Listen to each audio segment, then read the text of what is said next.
Welcome to the home of the VitaMix Corporation, where our motto is, educated consumers have the highest level of product satisfaction. VitaMix has always made consumer education and customer satisfaction our #1 priorities. Our products carry the longest, most ironclad warranties you can get on our type of products. Furthermore, we were one of the first companies to install toll-free customer service telephone lines. We have done thousands of live demonstrations for the general public at various fairs and exhibitions. And now, in keeping with VitaMix's reputation for innovation and implementation of modern technology, we are providing you with this in-home product review and cookbook video. Meet our president, William Grover Barnard III. Thank you very much. Somebody was asking about quality, and quality is a subject that's very dear to my heart. I studied a little bit about it, and we certainly try to make good quality. In the process, we've had to sort of develop a philosophy of quality, and it includes many things. It's not something that you really want to boast about or make a lot of noise about. Good quality is really the result of a lifetime dedication to better products, products that are more useful and that have a long, trouble-free life. Now, quality is not something that you discover, that you just chance upon. It's the result of hard work. It's something that you have to demonstrate rather than claim. Quality is versatility and usefulness for the customer. Now, as you watch this tape, we'd like for you to see those things that we feel make for better quality. There's the dedication of our staff to you, the customer, and the dedication to our products. There's the care that we take in the manufacture and even in the sale of the products in showing you how it works and what it does. Now, we've been in the business of product demonstration since at least 1933. Our company is 12 years older than that even. We believe demonstration is the way to sell a product, through demonstrated performance. You'll learn what the product is and what to expect of it. The product becomes more useful to you in that way because you do understand it. It is a form of one-on-one communication with an expert that you usually do not find when you buy a new product. This tape brings you the demonstrated quality right into your own home. Now, for almost 70 years, VitaMix has been the pride of the Barnard family. Of my grandfather and my parents and their children and their grandchildren. All of us, along with our staff, have been dedicated to bringing you quality and healthful products for you and for your loved ones. I'd like to thank you very much. And at this time, I'd like to introduce Wayne Ride, who is going to demonstrate the VitaMix.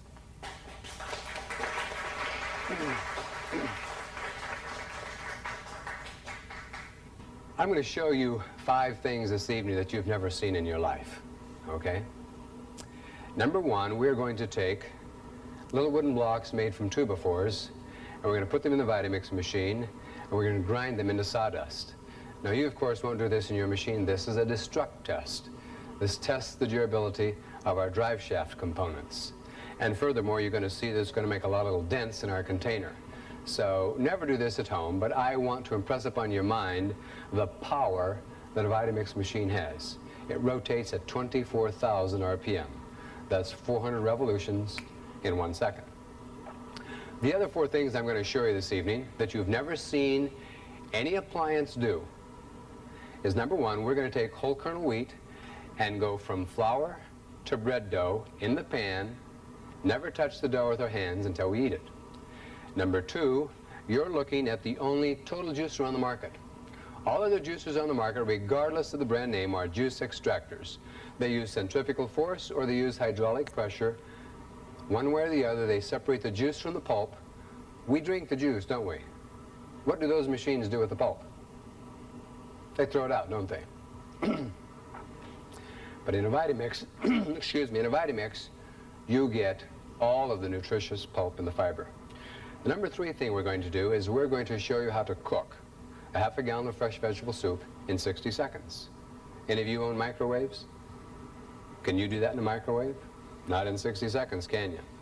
And number 4, which is one of the fun things that we do in a VitaMix, we're going to freeze a half a gallon of ice cream in less than 60 seconds. You believe that's possible? You ever made ice cream the old-fashioned way? How many of you have ever made ice cream the old-fashioned way? It takes at least 45 minutes, okay? 18-inch biceps, 10 kids that, you know, take their turn. And electrics, we have electrics nowadays. Are they any better? Well, they don't require as much manual labor, but do you use them any more frequently? It takes too long. You want ice cream, you want it now. And so we're going to show you how to do that in the VitaMix. Now, this is, like I say, a little test that the engineers designed. And so I'm going to wear goggles. If after this test I forget to take the goggles off, will somebody tell me to take the goggles off, okay? Now, before I do this, can you see up in the mirror? You should be able to see directly right down on top of that container. I want to show you the patented blade reversal. This is important because a lot of people look at a VitaMix and they think they're looking at a blender. How does it differ? In a blender, aside from the initial impact when you turn it on, the blades just stir the ingredients. They chase the ingredients just like a merry-go-round, don't they? Like cars traveling down the freeway in the same lane of traffic. In a VitaMix, the ingredients go in one direction. When we reverse those blades, they come in the opposite direction and collide head-on at nearly 500 miles an hour. So using the example of the freeway, get a car in the wrong lane of traffic, have a head-on collision, and you understand what happens in a VitaMix compared to a blender. Furthermore, you've never seen a blender do all those food processes, have you? Say yes. Okay. Watch in the mirror.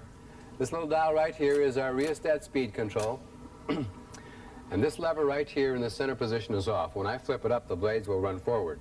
When I flip it down, the blades will run reverse. And in the down position, it's spring-loaded. As soon as I release it, it automatically turns off. Okay. So on slow speed, watch in the mirror. Forward, reverse, forward, reverse, forward, reverse. Now watch it at high speed.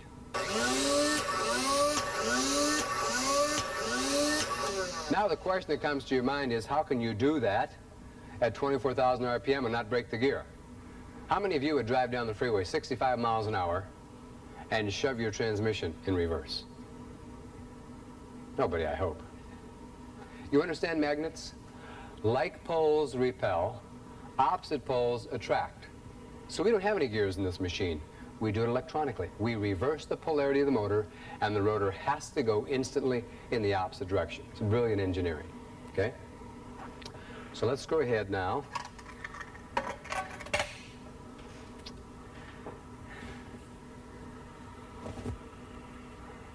I feel like I'm going on an airplane flight.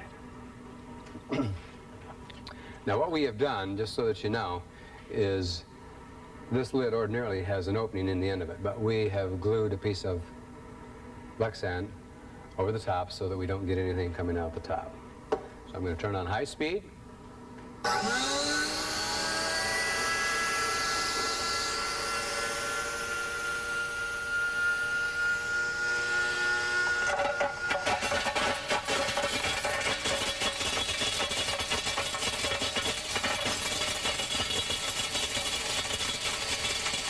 The longer it grinds, the finer it gets.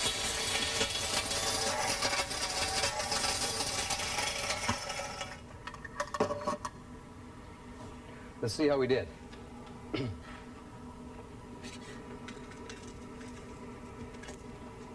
Okay?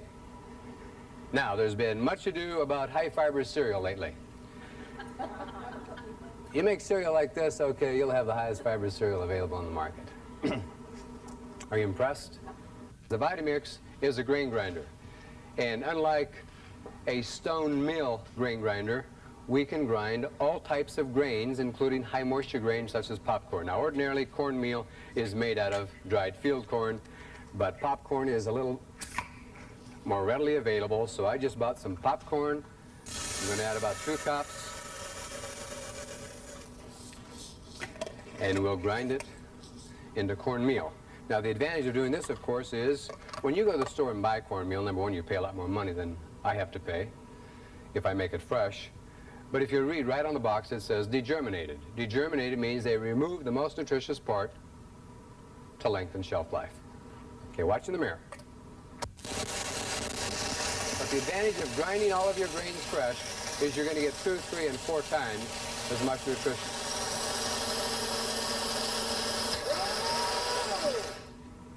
Okay? The appliance that does that, if you don't own a VitaMix, will cost you $250. It's called a flour mill.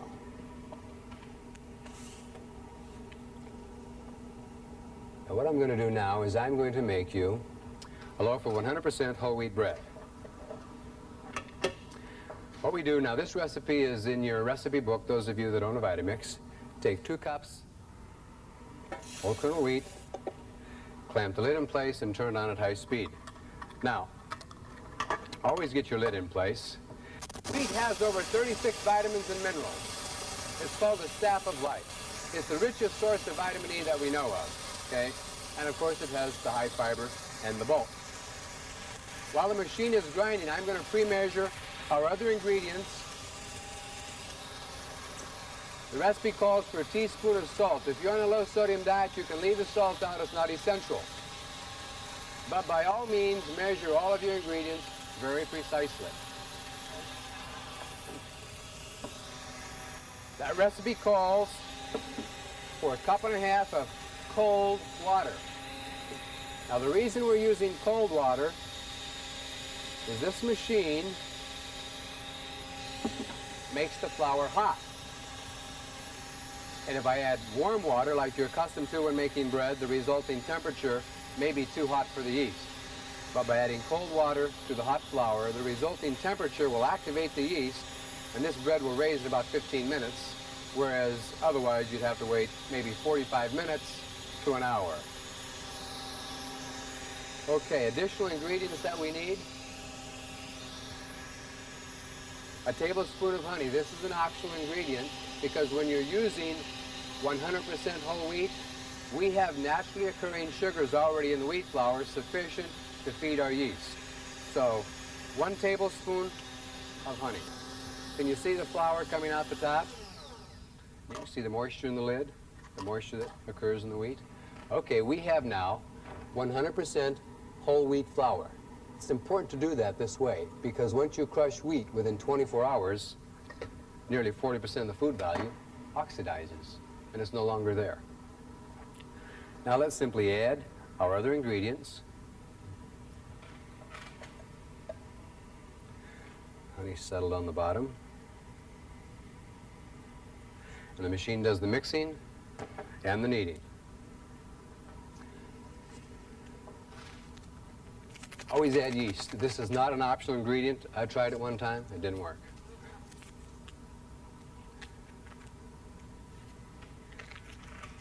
Okay, clamp the lid in place. Leave the speed dial on high speed and reverse it 2 or 3 times. You ever mix bread dough that fast? Now fill a 2-cup measure full of water. Dip your spatula in the water and scrape all the flour off the sides of the container and go all the way to the bottom. Make sure that there are no flour pockets in the bottom of the container. Now we're ready to knead. We call this kneading technique a tap release technique. The red lever in the down position is spring loaded. As soon as I release it, it'll pop back up. We're going to take the bottom of our fist, we're going to go tap release, tap release, tap release. Watch. Watch it in the mirror. See how easy that is? Periodically stop, take your spatula, and compress the dough right back down into the bottom of the container. And repeat the kneading technique. Now the reason you knead the dough is that texturizes the gluten. And you can tell good bread before you ever bake it. It should have a nice, soft, spongy texture. Now if you don't do that, and you don't work the gluten sufficient, you'll end up with crummy bread, crumbly bread. Okay? No crummy bread. But the gluten sticks everything together. Can you see that in the mirror? You'll see that start to form a ball and begin to bounce just like a ball on a seal's nose. Now at this stage of the recipe, you can add other ingredients if you like. Dates, nuts, raisins, alfalfa sprouts, or wheat sprouts. Okay, watch closely. That's ready to come out of there. I'm going to knead it into a ball of dough. Actually, let's do this. Let's add some raisins, okay? You like raisin bread? Can you buy 100% whole wheat bread with raisins? I don't know if you can or not, but you can make it. And if you like, you can even add a little cinnamon. Let me just compress those down into the dough a little bit and repeat that kneading technique just a couple of times. Can you all see that in the mirror?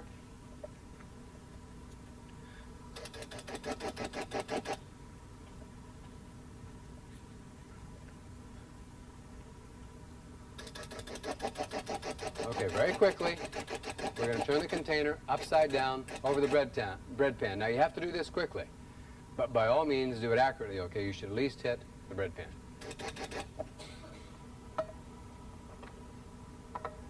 Now this is our coupling, and if you turn this, that will rotate the blades back and forth and help to dislodge any bread dough trapped underneath the blades. Can you see that? There's some dough in there. Watch what I'm going to do. I'm going to take a spatula. I'm going to rotate those blades back and forth and try to trap that other dough in one corner and add it to the bread pan. Now, do you want to clean that by hand? If I had to clean it by hand, I wouldn't be making bread right now. And that's the beauty of a VitaMix. It becomes self-cleaning. Simply add water about the level of the handle, clamp the action dome in place, turn the machine on, and you create a 265-mile-an-hour whirlpool. Now, while the machine is self-cleaning,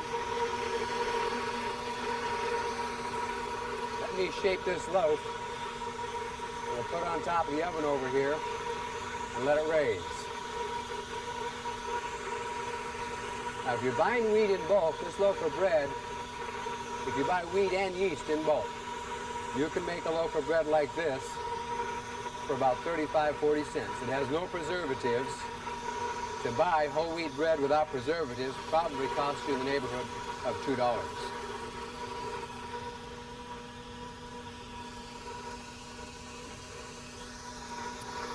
Okay, now we probably have some wheat kernels trapped in the spigot. No problem. The blades act just like a pump propeller, and when you open up that spigot, it force flushes the spigot clean.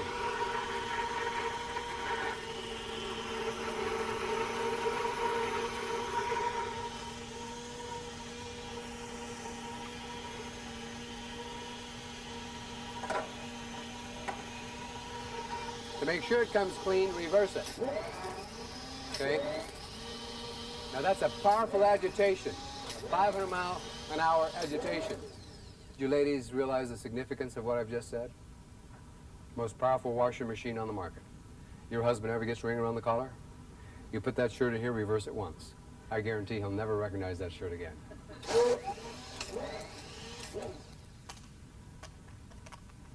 Okay, it's all stainless steel. Is that a nice way to clean out a bread maker? Just simply put it in the drain rack and you're finished. Now for a beginner, that might take you 10 minutes. I can't go to the store and buy bread in 10 minutes. May as well make it. Okay, next what we're going to show you is a 100% whole wheat carrot pecan cake. Okay, this recipe calls for 1 3/4 cups of whole wheat flour.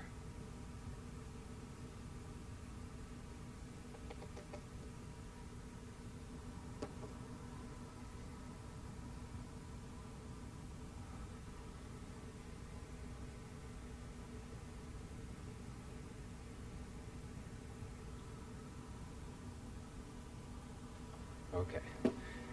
And you notice that I added 2 cups of wheat kernels, right? And we've got extra flour in here. When you grind grain, it expands by about 25%. And we'll just save what's left over here, and you can put it in the refrigerator and use it on another occasion.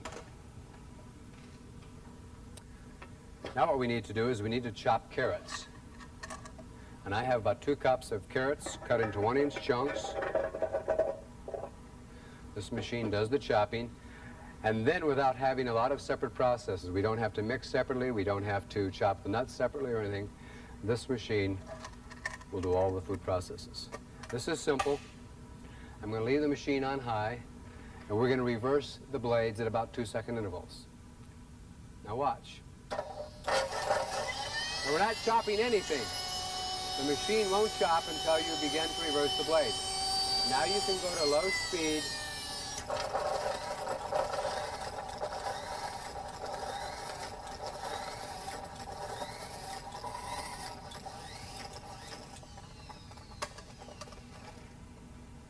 Is that a fast way to chop 2 cups of carrots? Nice. Okay, so the recipe calls for a cup of chopped carrots,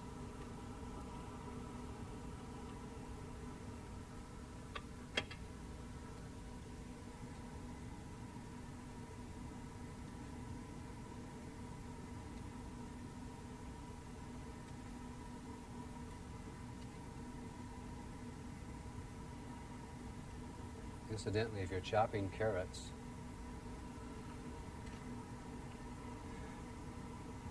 you can do what I just showed you with yogurt, walnuts, and/or raisins. Make a nice carrot salad. Okay, at this point, let's add all of the ingredients. 2 eggs. That's the cinnamon. This is yogurt.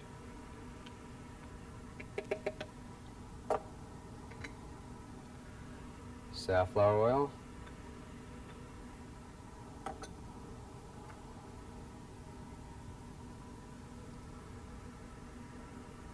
Honey.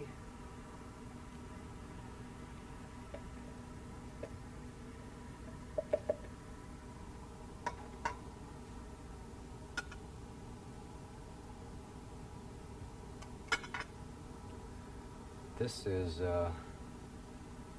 salt. Now let's add our flour.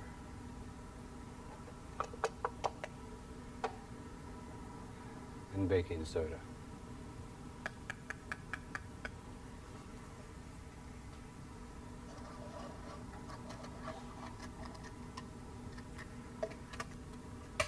Clamp the lid in place, high speed.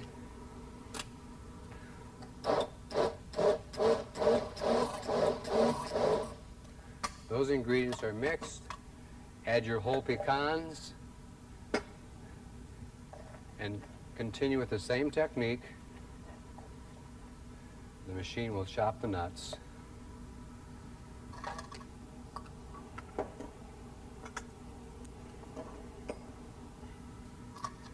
Put in a pan.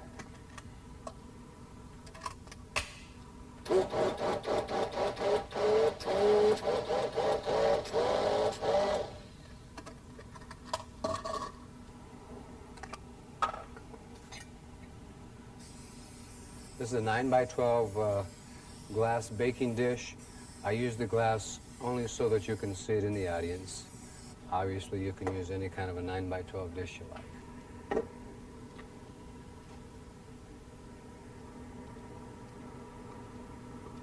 So we chopped nuts, we ground whole wheat into flour, we chopped carrots, and we mixed the cake all in the same container.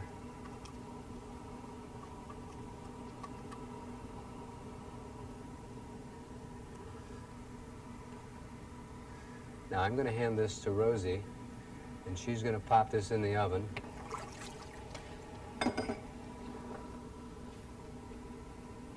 Cleans out real easy. This will just, for the most part, rinse out. Take 4 slices of bread, and you have fresh breadcrumbs. Next, I want to show you how to make powdered sugar. In a VitaMix, you can save 50% by making your own. Add about 2 cups of granulated sugar. Now, if you're watching closely, I'm going to stack this cheese in one side of the container. Nice way to shred cheese. I've cut the meat into about 1-inch chunks. Put it down in the VitaMix. How long does it take to grind meat in a VitaMix? 3 seconds.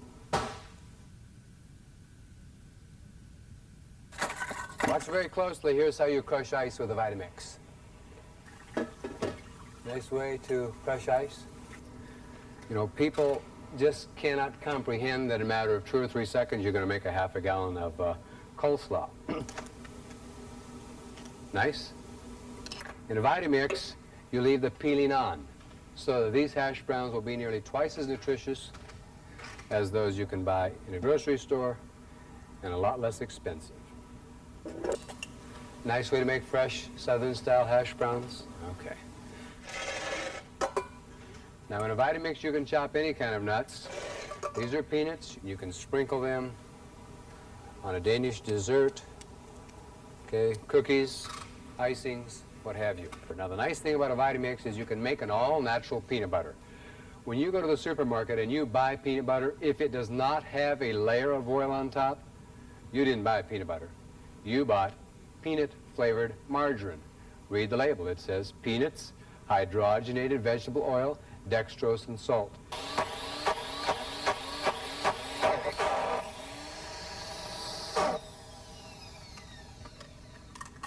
Okay, there's a chunky style. If you like chunky style, you stop right there. Okay. Let's make creamy style.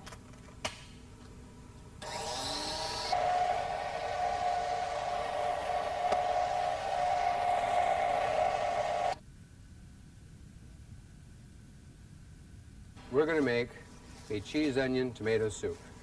This is cheddar cheese. The recipe is in your cookbook, and you can use any kind of cheese you like. You may prefer a Swiss cheese, or you may want a mozzarella. It's up to you.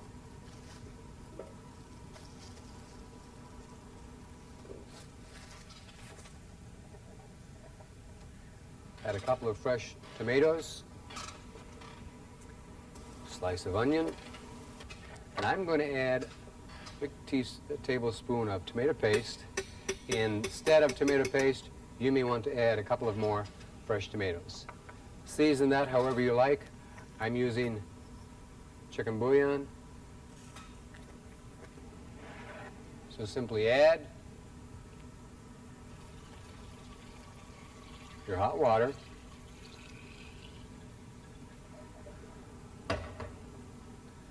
High speed, and turn the machine on.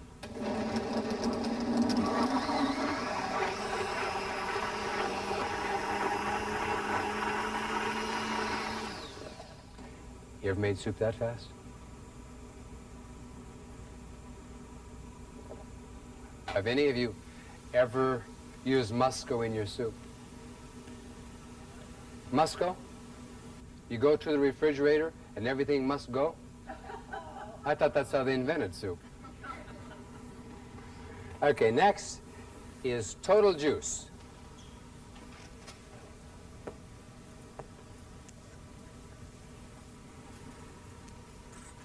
Now, VitaMix is the only total juicer on the market. All other juicers are juice extractors. And as I mentioned earlier, juice extractors separate the juice from the pulp. We drink the juice, they throw away the pulp. The U.S. Department of Agriculture says that if you take a pound of lemons and squeeze the juice out, it has 90 milligrams of vitamin C. If you run the same pound of lemons through a VitaMix with the peeling on, you get 346 milligrams of vitamin C. That's 4 times as much. In the instance of an orange, by drinking total juice made in a VitaMix, you will triple your vitamin C intake. And in the instance of an apple, you will double your vitamin A intake. Now, we've seen lots of information recently about fiber, pulp. Let me explain something to you. I think you understand the difference between 100% whole wheat flour and white flour. Wheat flour is a whole food. White flour has been processed, okay? It's less nutritious. If you think about it, the same difference exists between juice made in the VitaMix, it's a whole food, compared to extracted juice, which is technically a processed or refined food, isn't it? They threw away the pulp. Okay.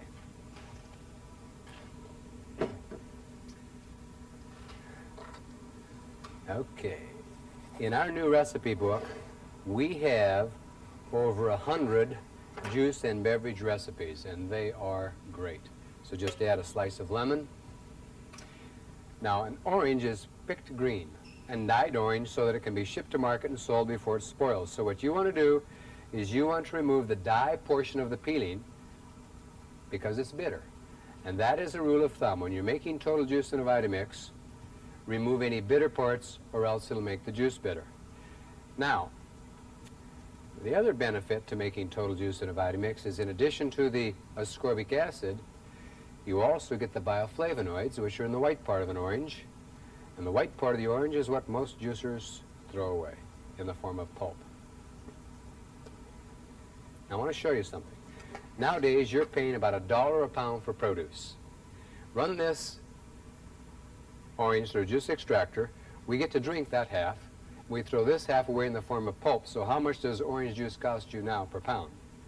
$2, because you threw half of it out. In a VitaMix, you get it all.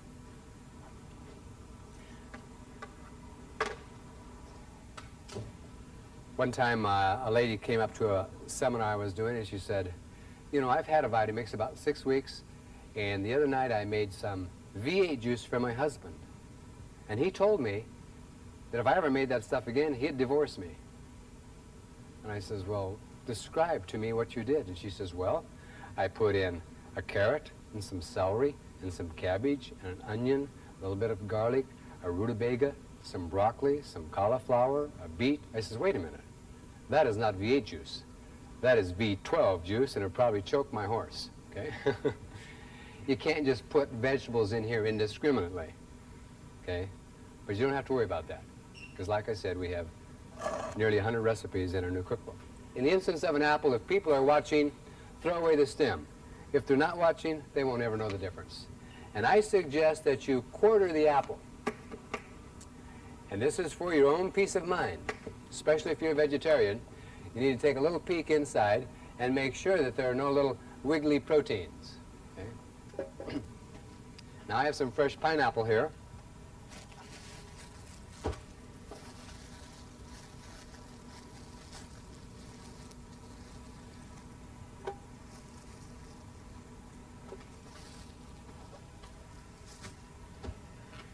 Okay, if I turn the machine on right now, I do not get total juice. I get baby food, or fruit sauce, or juice concentrate. What do we do with juice concentrate? We dilute it, don't we? Okay, so the rule of thumb here is simply dilute your total juice concentrate with an equal volume of ice and or water.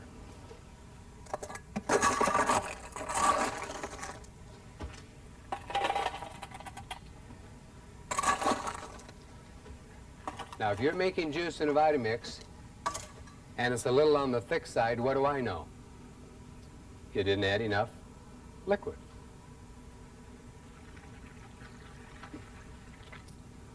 Okay, this is pretty simple. Clamp the lid in place, turn the machine to high speed, and flip the red lever up.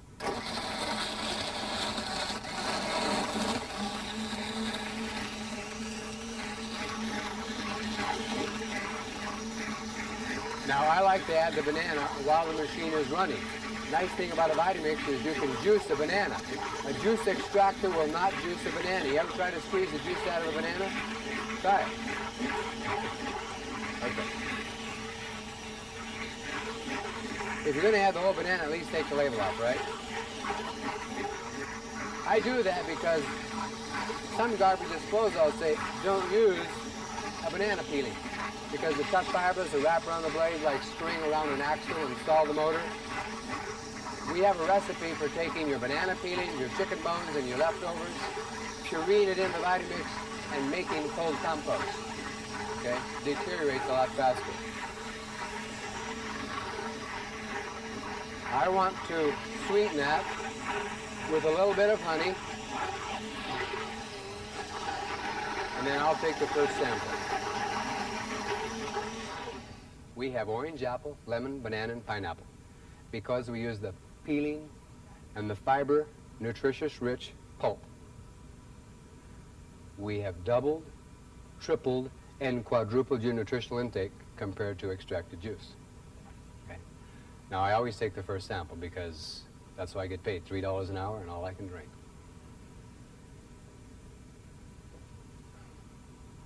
Delicious.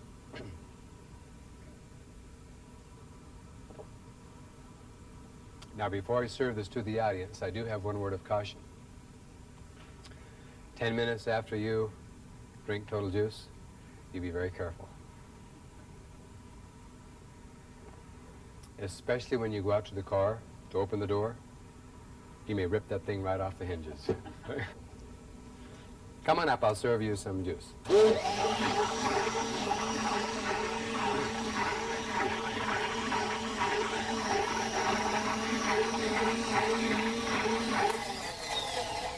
Now, does that have a nice flavor? That's delicious, isn't it?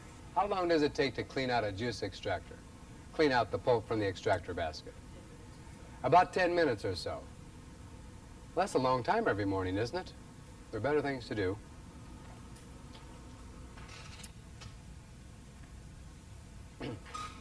This is what's left to clean out.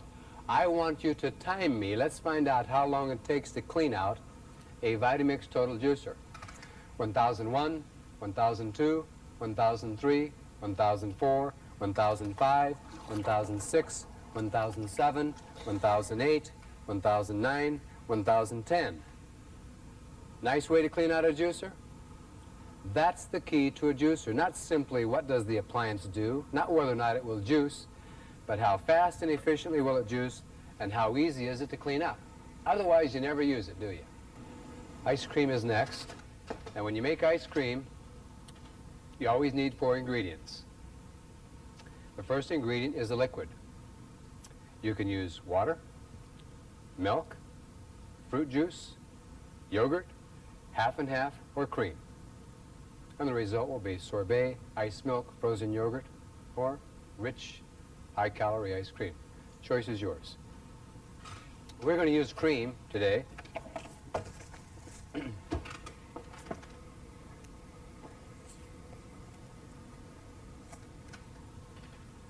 And you simply add enough liquid until the little nut on top of the blades disappears. You think I'm not measuring, but that little nut tells me that that's all the liquid that you ever add. Did it disappear? Stop pouring. Now the second ingredient is flavoring. You can use strawberries, bananas, raspberries, chocolate almond bars, peppermint sticks, almond extract, vanilla extract. This is vanilla extract. And the third ingredient is your sweetener. You can use honey if you're diabetic. You can use artificial sweeteners. I like to use honey except for when I make vanilla. Sugar is a more compatible sweetener than honey. So I think the recipe says add about a half a cup. And the fourth ingredient is something frozen. Now I have no choice today but to use ice cubes. But at home in my freezer, I freeze milk cubes, and I freeze yogurt cubes, and I freeze half and half cubes in ice trays, and then I store these frozen cubes in plastic Ziploc bags.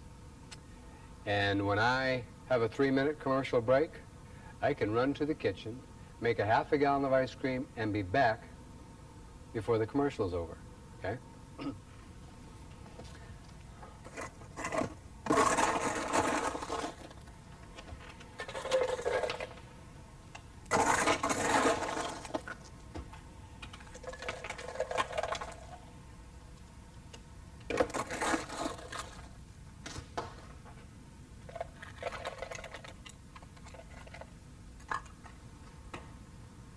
Now, because I've used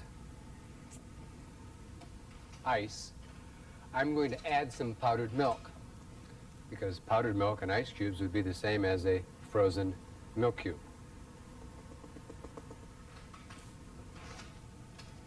Simply clamp the lid in place, turn on high speed, and we get ice cream. Now, I told you that this is a pressurized spigot. In other words, those blades will act like a pump propeller and actually dispense frozen ice cream right out that spigot. Cups out here. Consider the ice cubes as stored freezing power. And this machine releases all of that freezing power in an instant, and it permeates the other ingredients and everything freezes again. Now, make your deal. I said, how many seconds did I say I could do this in? Did I say 60 seconds? 60 seconds. Let's do this. If I can freeze a half a gallon of ice cream in less than 30 seconds, each of you agree to pay me $5. Good deal? Okay, I need a timer.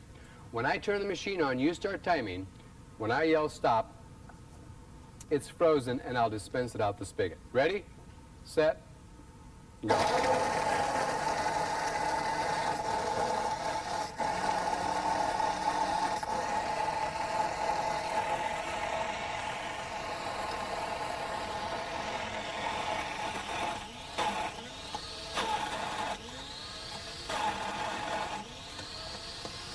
The tamper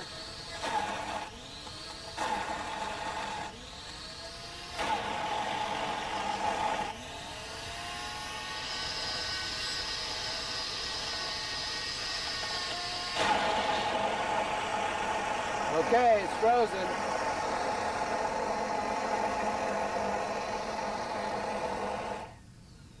How long?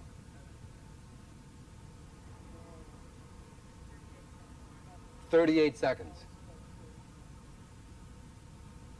It's a good thing we didn't bet.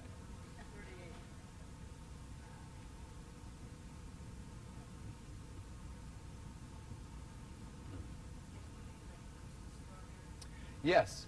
Did you hear her question? Can you use frozen strawberries? If you use frozen strawberries, you simply do that instead of ice cubes. And of course, you have your flavoring and your frozen ingredient all in one. For example, I said it takes 4 ingredients: liquid, flavoring, sweetener, something frozen. If you want an all-natural ice cream, and you can find the right bananas on sale, 10, 15, 20 cents a pound, buy 100 pounds.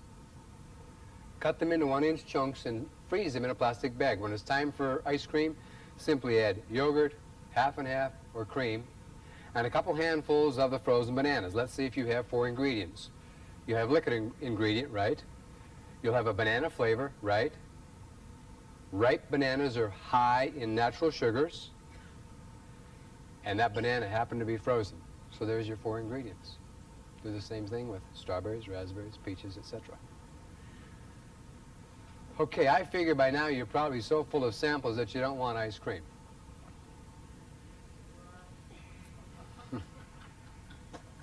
Surprise. Okay, let me serve you some ice cream. I want to sweeten that just a little bit more. Let me serve this up.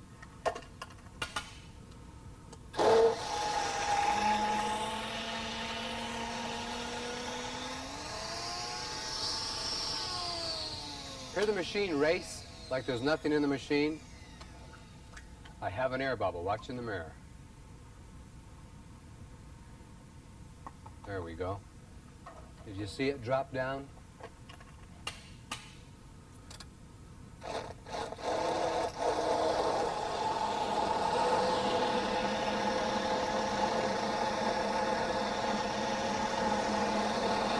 Okay, come help yourself.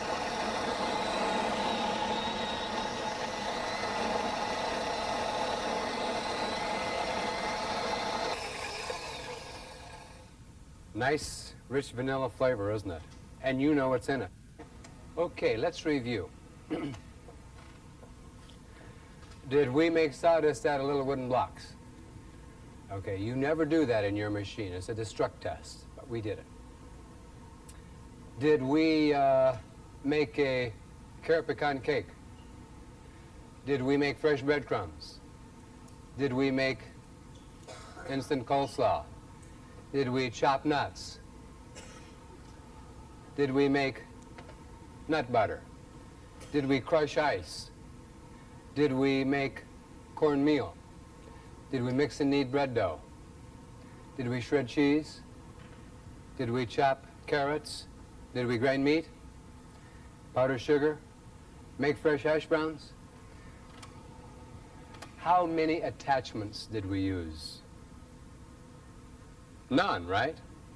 How many times did we have to disassemble and reassemble the container?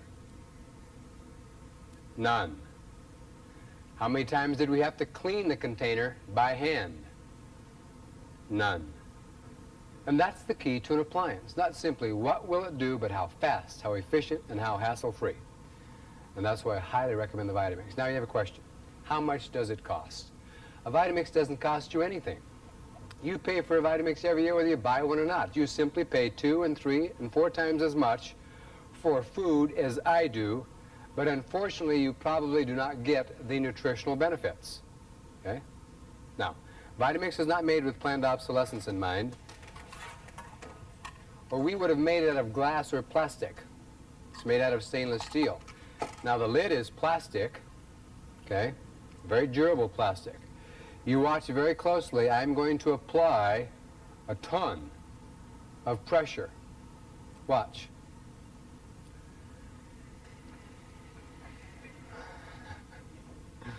Now I don't look that tough, do I? That's from drinking Total Juice all those years. Look right here. See this little white button? If you accidentally overload a VitaMix machine, you won't burn it up. This is an automatic breaker switch. You'll pop off the breaker, right? To restore power, just push the little white button in. Good engineering, isn't it? And that's because we have your interest at heart, and that's why we give it a 5-year guarantee.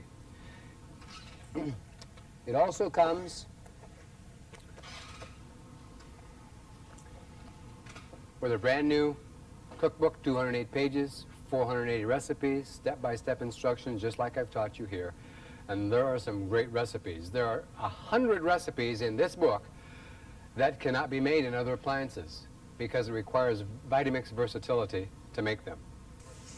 Are there any more questions from the audience? Okay, right here. I've never seen a VitaMix in a department store. Why is that? Well, if we just set this appliance on a shelf, and we told people, we had a little sign right here that says, it mixes and kneads bread dough, it grinds grains into flour and cereal, it grinds meat, it shreds cheese, it chops salads, it crushes ice, it makes powdered sugar, all done without any attachments. And when you're finished, it cleans itself out. How believable do you think we would be in a department store? No. And so, don't you agree that you really have to see it demonstrated to believe that it really does all of these things very fast and very efficiently? Okay. Well, thanks for your attendance and participation tonight. And if you want to mill around and talk to any of us, we'll be here. Okay.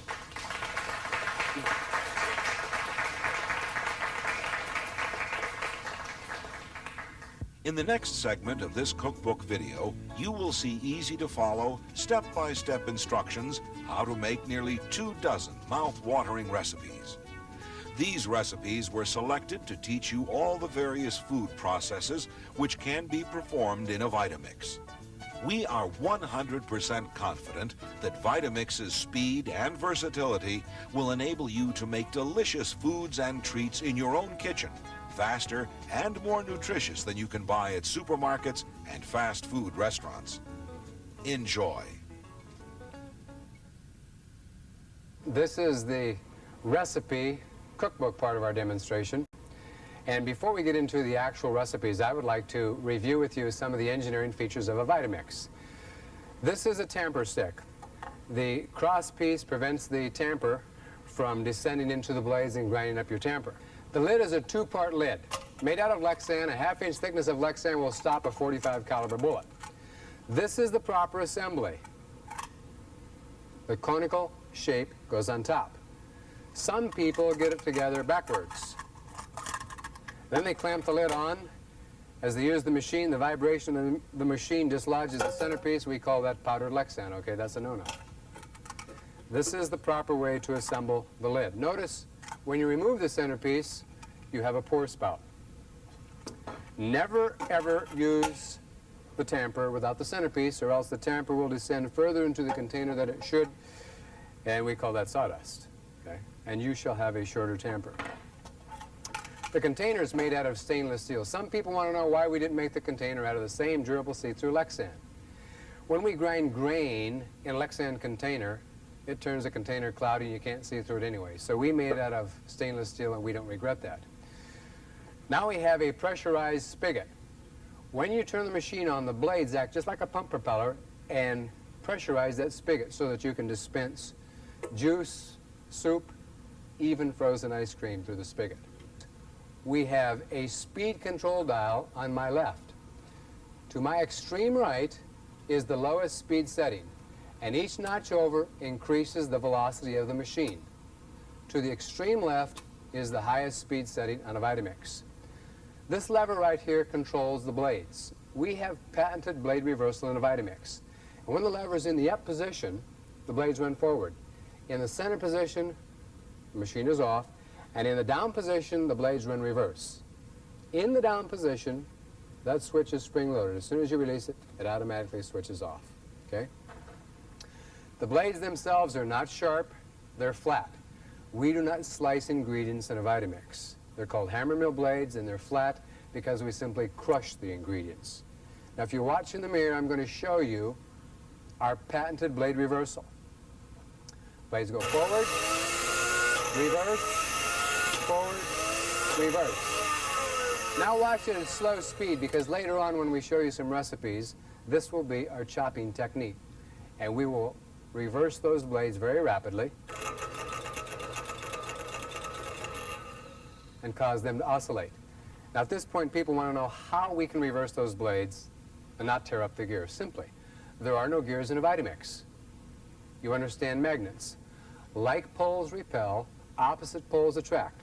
So this lever simply reverses the polarity of the motor, and the blades go instantly in the opposite direction. Now, one other comment. A lot of people look at this machine and they think they're looking at a blender, and they want to know how it differs from a blender. Let me say a couple of things. Number one, when you turn a blender on, the blade just simply play merry-go-round with the ingredients. Just like cars traveling down the freeway in the same lane of traffic, there's no damage. Get a car in the wrong lane of traffic and have a head-on collision, and it's a whole different story. And that's exactly what happens in a VitaMix. When we reverse those blades, the ingredients collide in the opposite direction with the blades, and we have a head-on collision, and that impact is 1,000 times greater than what you can create inside of a blender. The other way this differs from a blender is, in the course of the demonstration, you will see us grind grain, mix and knead bread dough, freeze ice cream, shred cheese, grind meat, cook, and juice. And you've never seen any blender do any of those things. That's the difference. This machine does it, and a blender won't. One other thing I want to show you. We did not make a VitaMix with planned obsolescence in mind, or we would have made it out of glass or plastic. This is guaranteed for 5 years. You can't burn up the motor. If you accidentally overload the motor, we have installed an automatic breaker switch, and it'll pop just like that, and your motor will be safe. To restore power, simply push the white button in, and you restore your power to the VitaMix. In the meantime, you haven't done any damage to your motor.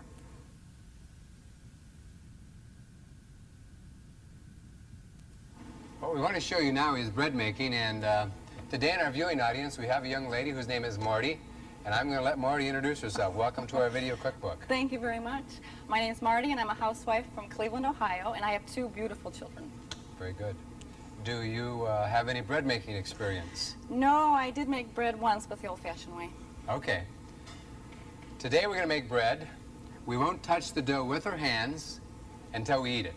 From start to finish, we won't touch the dough with our hands. And I'm just going to kind of coach her through this, and you in the viewing audience can do precisely what I teach her to do, and you should get exactly the same results. So Marty, let's begin by measuring 2 cups of wheat, and I want you to know that this recipe is in your new VitaMix cookbook. A little bit more, a little bit more. One more. A little more. There you go. Okay. And then clamp the action dome lid in place. Very good. Let's go up. Okay, now when you grind grains into flour or cereal, you turn the speed dial to high, and you simply flip the red lever to the up forward position. Is this on high already? Is it on high? It's on high. Now, while the machine grinds the wheat and the flour, we're going to pre-measure some of our other ingredients. But before we do that, I want you to know the advantages of making whole wheat bread. It has over 36 vitamins and minerals. It's called the staff of life. But wheat is very fragile. Once you crush it, within 24 hours it starts to spoil and go rancid and can lose up to 40% of its food value. So that's why you need your own grain grinder, so that you can grind the wheat fresh and use it immediately. Now, while that's grinding, Marty, why don't you add a teaspoon of salt? Salt. Now, if you're on a low-sodium diet, you can leave the salt out. It's not essential to make good bread. We add it for taste only. Right in? Just add it right in. Very good. And now we'll pre-measure our liquid ingredients.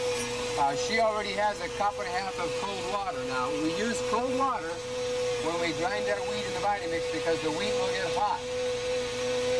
And if you add warm water, the way you traditionally do when you make bread, the flour will be too hot and it might damage your yeast. So by adding cold water to the hot flour, the resulting temperature is ideal for activating the yeast.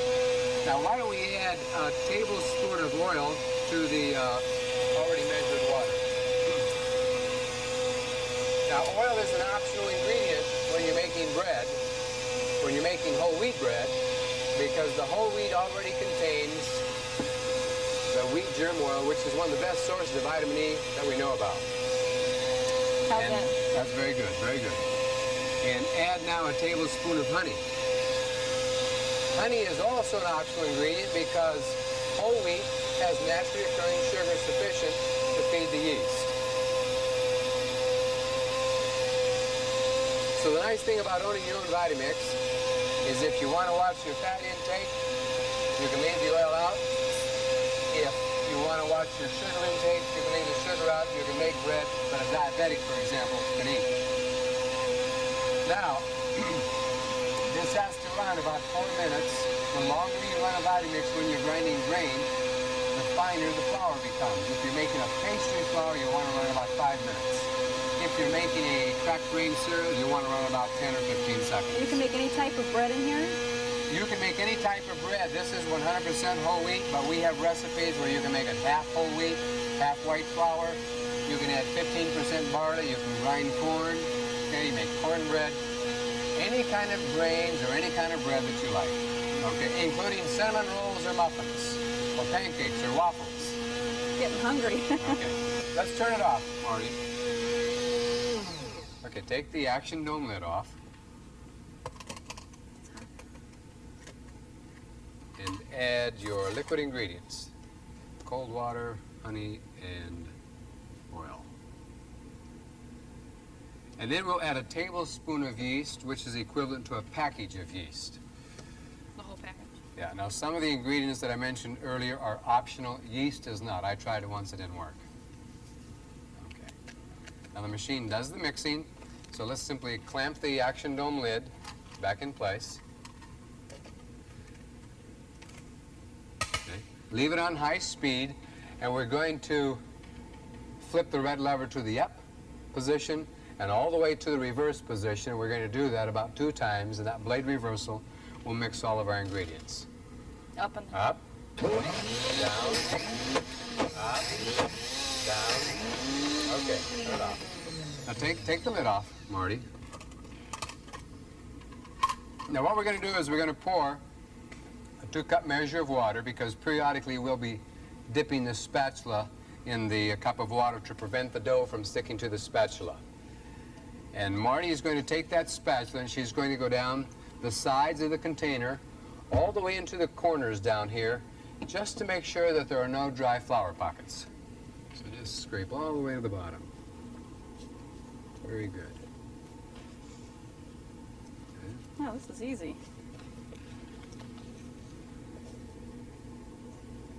Very good. Okay. Now to knead it. The red lever in the down position is spring-loaded. As soon as you release it, it automatically turns off. So she's going to tap that red lever with the end of her fist. We call that a tap-release technique. And so why don't you tap on that red lever about 6 or 7 times, Marty? Okay, stop. Now take your spatula and compress the dough. Just jab it about 4 times right in the center, and compress the dough back down into the path of the hammer, so that when we repeat the kneading technique, those blades will twist and stretch and knead the dough. Okay, go ahead. Tap it again. Okay. Punch it back down with your spatula. Now, of course, kneading is important because kneading twists and stretches the dough, and it texturizes the gluten, and the gluten is what sticks all the bread together. Otherwise, you end up with a crumbly loaf of bread. Okay? So knead it again. If you'd like to add additional ingredients, such as dates, nuts, raisins, alfalfa sprouts, or wheat sprouts, now's the time to do that. So why don't you guesstimate, Marty, a half a cup of raisins and just add them right in on top.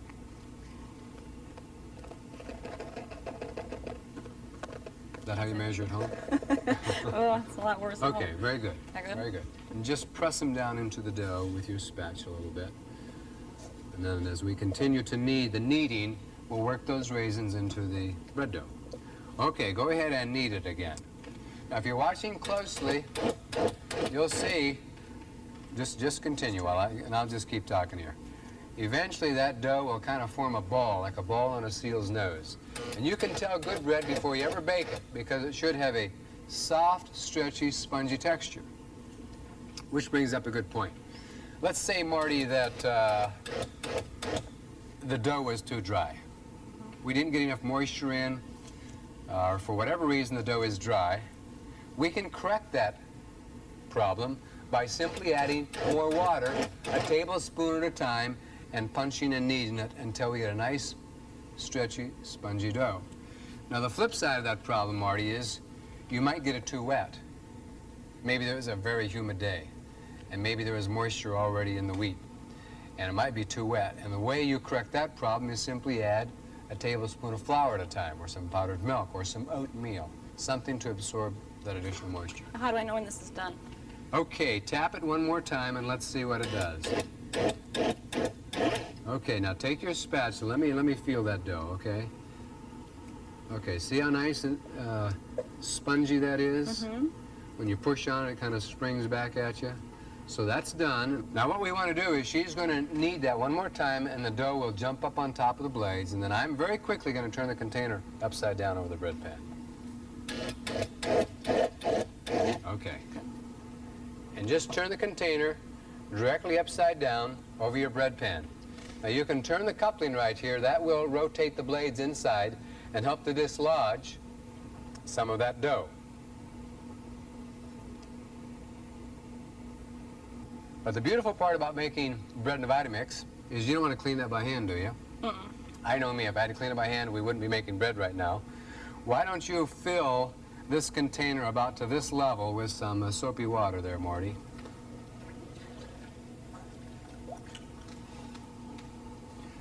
And set it on the motor base and clamp your lid in place. And she's going to turn the machine on now at high speed, and this machine becomes its own dishwasher, if you will. That water will circulate. Go ahead. The water will circulate now at 265 miles an hour. Now, Marty, the chances are you've trapped some weed in the spigot. So if you'll pour some of this water in the top. Okay. Now hold it under the spigot, and you open up the spigot, and the blades will force flush that spigot clean. Now, if you want to make sure that this machine comes clean, remember we have blade reversal. And when you reverse those blades, you create a 530 mile an hour agitation. So why don't you just reverse it a couple of times? What you want to do is you want to let this bread rise nearly double in size, okay? I'm going to set it on top of a hot oven.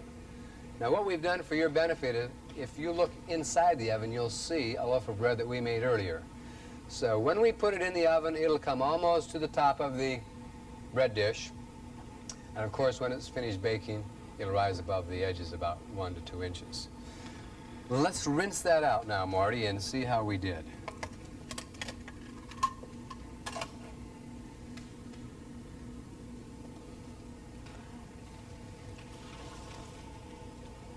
See, there are lots of appliances that will make bread.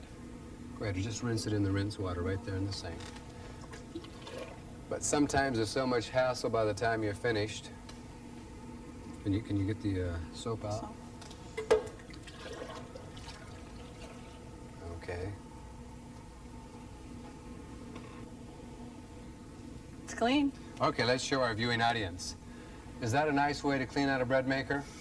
Now that's the key to an appliance. Not simply what will it do, but how fast and efficiently and how easy does it clean up afterwards. Well, Marty, what do you think about your first bread making experience with a VitaMix?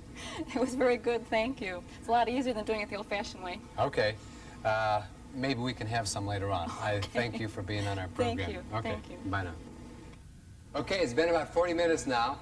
We've brought Marty back up out of our audience, and we want to see how she did with her first loaf of bread.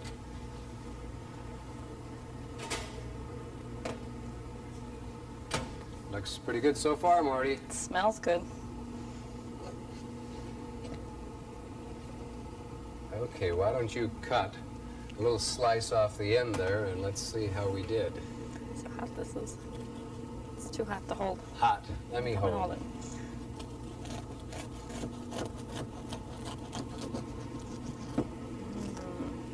Okay, looks nice. We'll have to let it cool down a little bit, put some butter on it, and sorry we can't share some of this with you in the audience. Your option is, of course, get your VitaMix out and make your own loaf of bread, right? So now what we want to do is we want to teach you how to dry chop carrots. And what I'm going to show you is on page 11 of the Versatile VitaMix Cookbook. Now notice that we've taken carrots and we've cut them into about 1-inch chunks. Simply add them to the VitaMix container, clamp the fully assembled lid in place, and turn the dial all the way to high speed, because it's possible that those carrots will stall the blades. And then flip the red lever up. Then turn the speed to low and reverse the blades rapidly.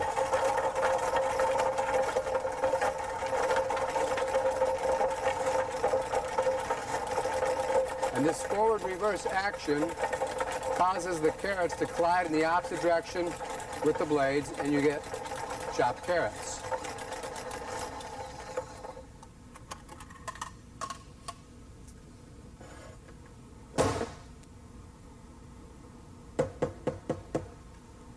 Okay, there's your chopped carrots.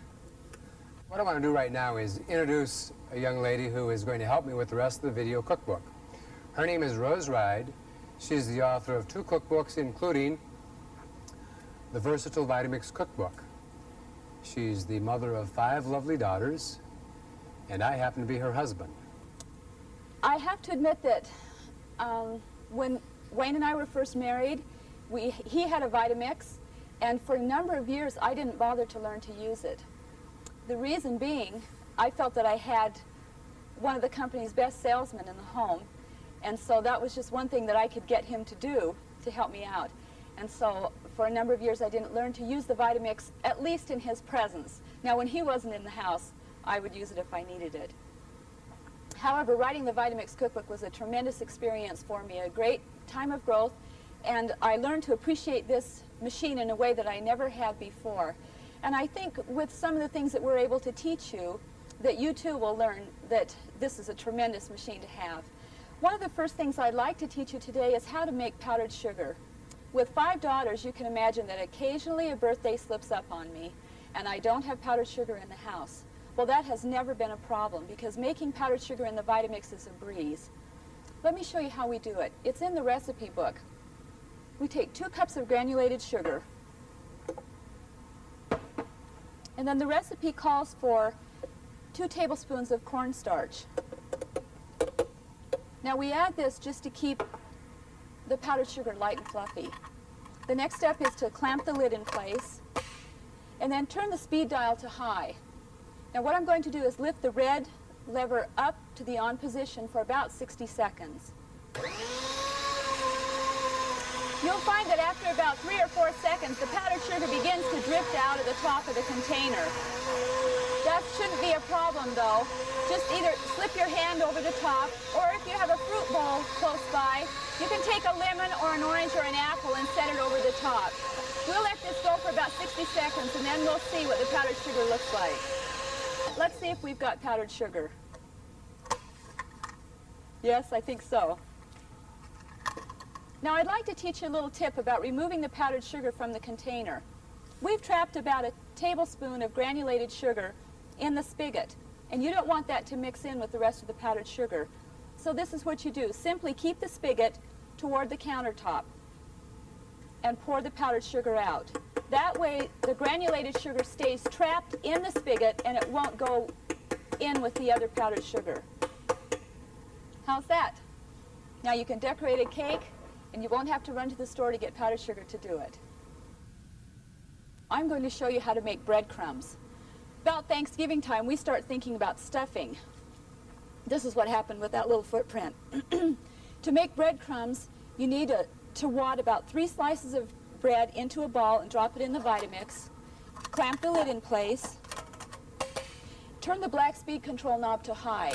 We're going to reverse the blades at 2-second intervals. Up for 2 seconds, down to reverse for 2 seconds, and then up again for 2 seconds. It's very quick. Watch.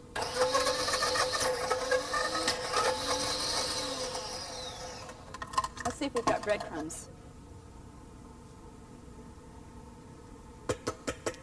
We sure do. Now, in addition to making stuffing, there's another application which is probably used year-round for most of you, and that's breading meats, chicken, poultry, vegetables, or fish. I've got some pork chops here today, and I've already seasoned them. The reason being, when you put breading on pork chops or any other item, you need to season that item first. You dredge it first in flour. Now, we'll let that set while I put together an egg wash. An egg wash is made with 1/4 cup of milk and 2 eggs. The ratio there is always 2 to 1. Now, I'm whisking this up with a fork. The reason being, the total volume of this is only 3/4 of a cup, and it's not enough to fit up under the blades of the VitaMix. And the blades that therefore cannot grab it and whip it together. So it goes, you dredge first in the flour, then in the egg wash, and now dip it in your breadcrumbs. You can season your breadcrumbs beforehand, or you can season it once it's in the pan. So this is ready to go. Fry it up and enjoy it. One of our favorite drinks is emerald champagne. It's a year-round favorite. The recipe calls for 2 cups of ice and 2 cups of unsweetened pineapple juice. Clamp the lid in place, and we turn the VitaMix on high speed for about 60 seconds. Now you add the celery right down through the action dome while the machine runs.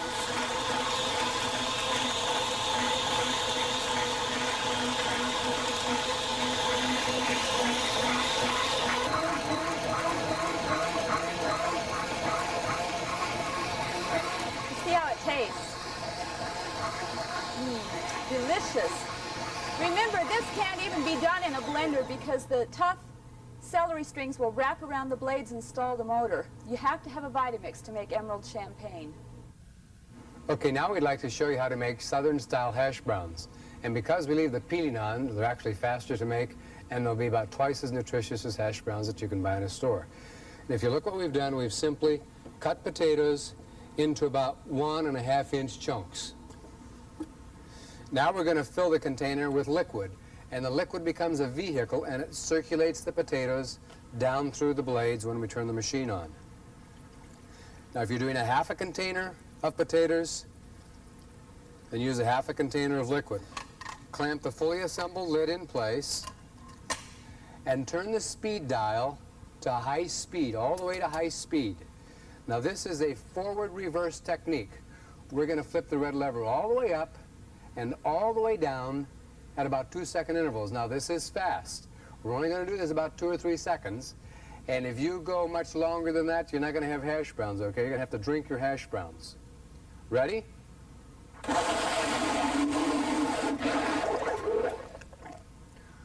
Okay, now I have a colander over here, and we're simply going to pour these into the colander.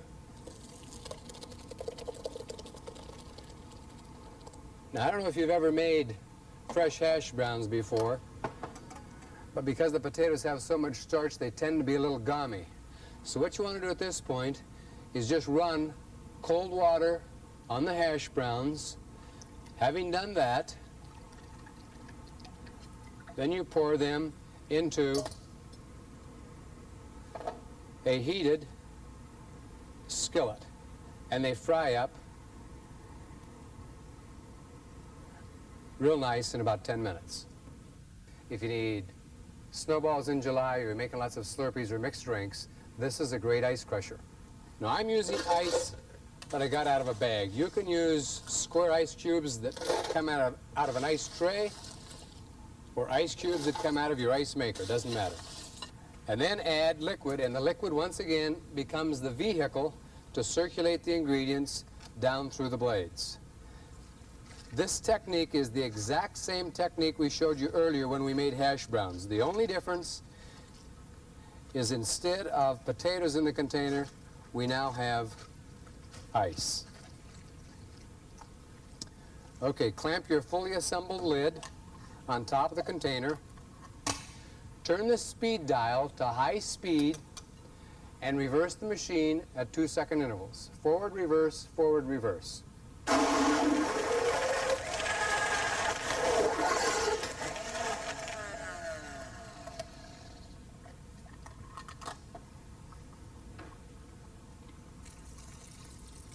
And you now have a half a gallon of crushed ice, or if you like, snowballs. Now I'm going to teach you how to make my children's most favorite recipe. It's the exact same thing we did earlier, but instead of crushing ice, we're going to be making Slurpees. This time, instead of adding water, what I have here is some concentrated grape juice. You can use any kind of juice, you can use punch, any kind of flavoring you like. And I'm also adding 1/4 cup of sugar. This is optional to you. If you want to leave the sugar out, that's certainly your prerogative. Now add just a little bit more water so that we have enough liquid to circulate the ice. And clamp the fully assembled lid on top of the container. Turn the speed dial all the way to high, and we're going to reverse the machine at 2-second intervals.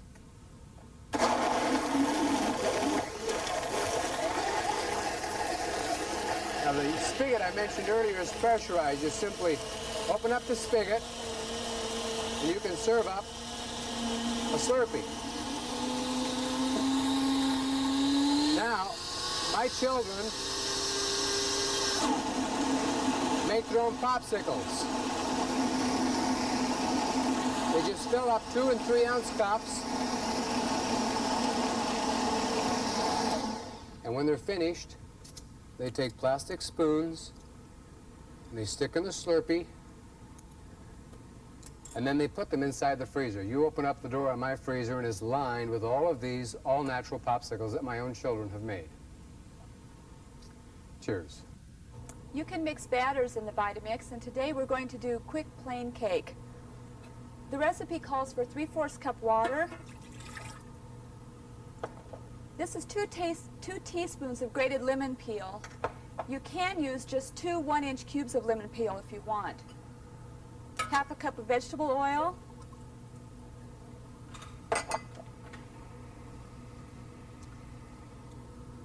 Okay, let's go on with 2 eggs and 1 1/4 cups of sugar. Now clamp the action dome in place And this is mixed on medium speed. We'll lift the red impact lever up for about 10 seconds, but what we want is our batter to be light and fluffy.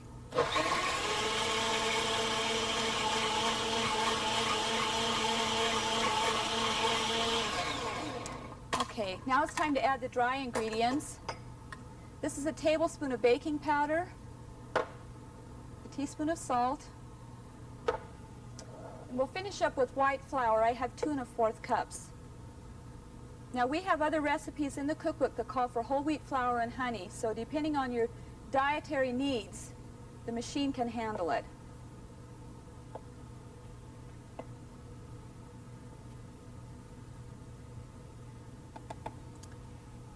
Now with the spatula, we just want to begin to incorporate that dough together. Clamp the lid on. Now we turn the speed to low and lift the red lever up for about 5 seconds. We're just going to moisten the dry ingredients. Okay, that's done. You just watch down through the action dome while it's mixing. We just pour it in our greased and floured baking dish. And this cooks for 30 to 35 minutes at 350 degrees. The VitaMix can also whip cream. We do recommend that you chill your container in the freezer for about 5 minutes before you try to do whipped cream. We have 2 cups of heavy whipping cream. Pour it right down in. Then clamp the lid in place, and we do this on low speed. It usually takes about 10 to 15 seconds.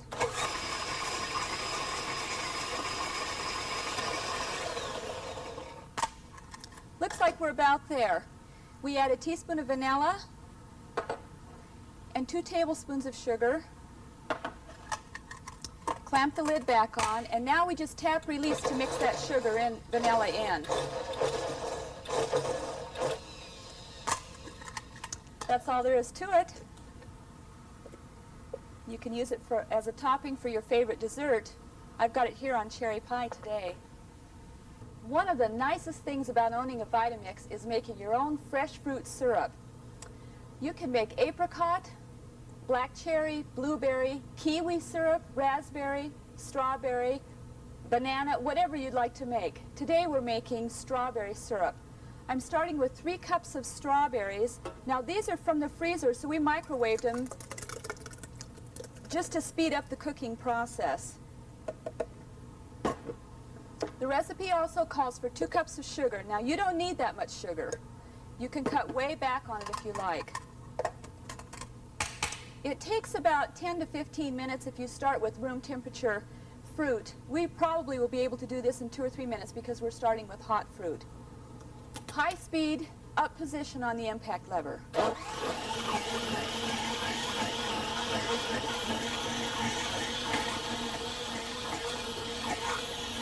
It's been about 3 or 4 minutes. Let's see if the syrup's done. You can usually tell when syrup's done because the sound within the container changes and the syrup doesn't slosh around quite as much as it did before.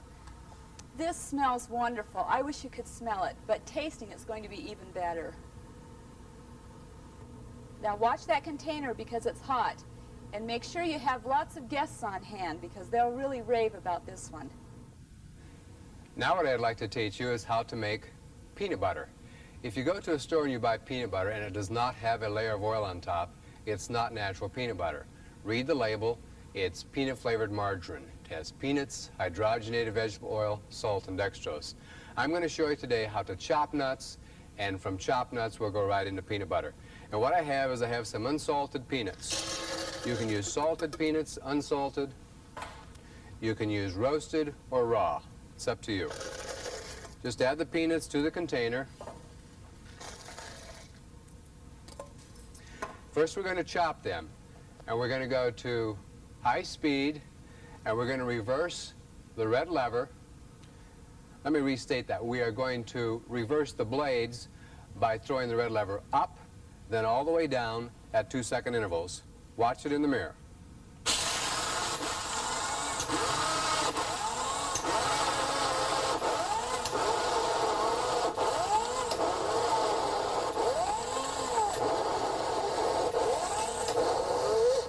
Now there's a few peanuts right on top. Just take a spatula and scrape the peanuts on top down into that hole right there, and then continue the chopping process. Okay, we just chopped 3 cans of peanuts that fast. Now I want to show you what they look like. You can sprinkle those on a Danish dessert, on cookies, put them in cakes, on top of ice cream, etc. Now what we would like to do is I'm going to clamp the fully assembled lid on place. This is important because to make peanut butter requires the use of the tamper. We're going to tamp the peanuts down into the path of the hammer, and the hammer will impact these peanuts and puree them, change them to kind of a fluid liquid consistency. Okay, here we go. High speed, red lever, power.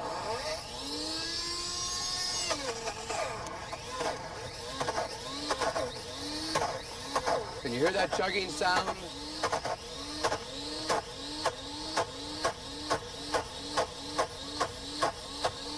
Now you can make any kind of peanut butter you want. You can make a chunky style peanut butter, or you can make a creamy style peanut butter. It simply depends upon how long you run the machine. Okay, what we have now is a chunky style, and you can see that. It's got little chunks in it. If you like chunky style, stop. If you like a creamy style, continue to run the machine longer.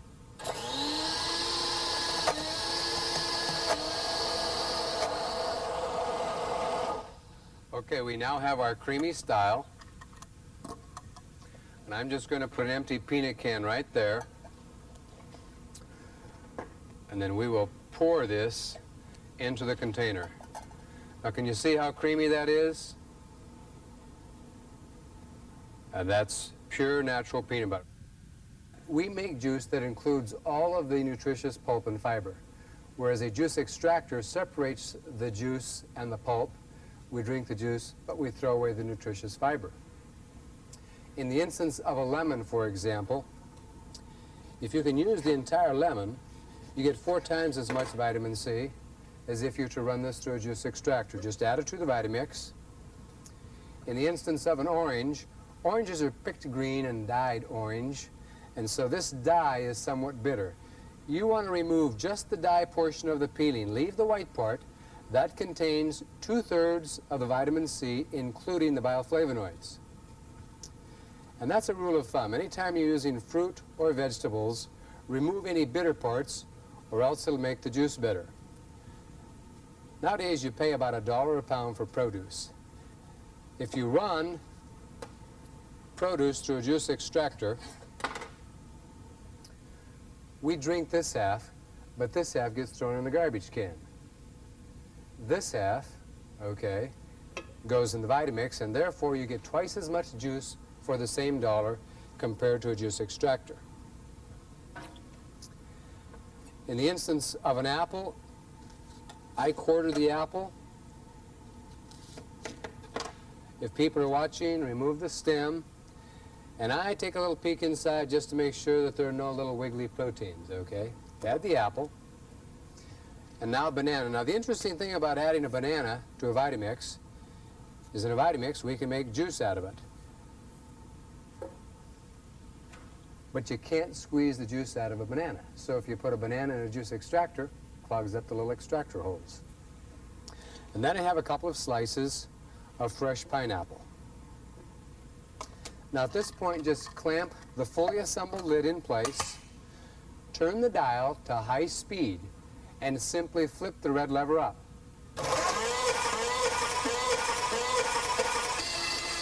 And those fruits need a little help. So tamp them down into the path of the hammer. This takes a minute.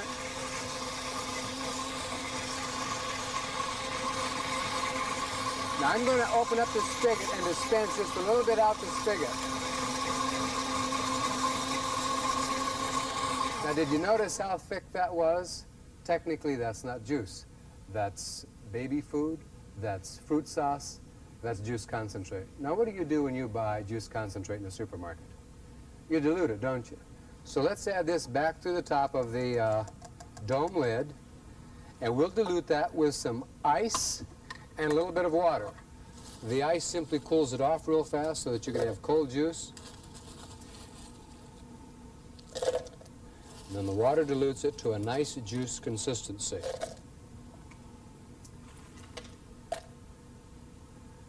Now, when you do this, you sample some of that juice, it's still a little thick, then you know you simply haven't diluted it sufficiently. Okay, high speed, flip the red lever up. Now at this point, I'm going to sweeten that with a little bit of honey. You can use sugar, or you can use an artificial sweetener. These two run about 60 seconds. This makes a half a gallon of total juice. Let's taste test that.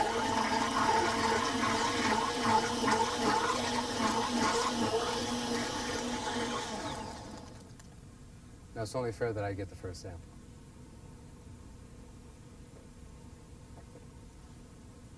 Now if you could make a half a gallon of juice in a matter of just a couple of minutes, your family would drink fresh fruit juice more frequently, and made in the VitaMix, of course, it'll be 2, 3, and 4 times more nutritious. You can shred cheese in your VitaMix. You can do hard cheeses, and they can come straight from the refrigerator, cut in 1-inch tubes. Today we're doing mozzarella. We have this in about 1.5-inch cubes, and it's almost 2 cups. Pour it down in on the VitaMix, clamp your lid in place, and turn the speed dial to high. We'll reverse the blades at about 1 or 2 second intervals.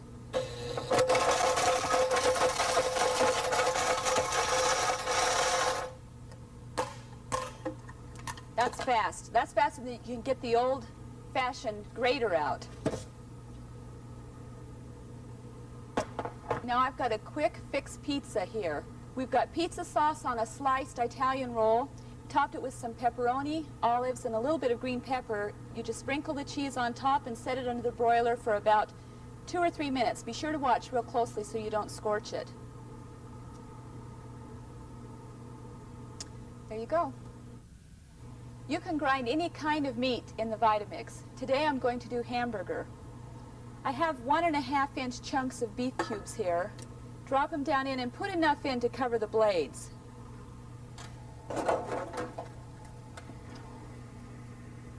You grind it on high speed for 3 seconds, and we reverse the blades at 2 second intervals.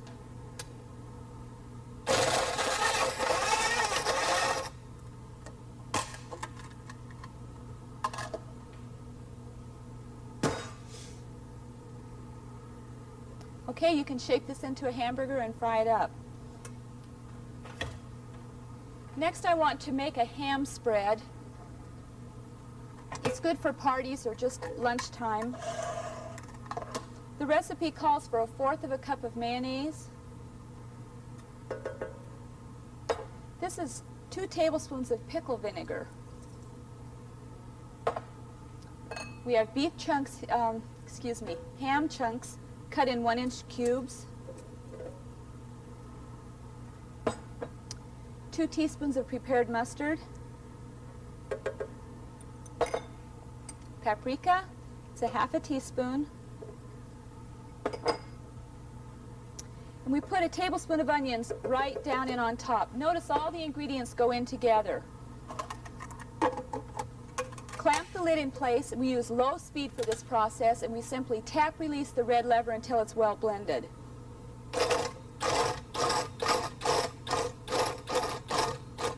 You may have to stop partway through this process and stir it up with a spatula to make sure all of those ingredients work down in around the blades.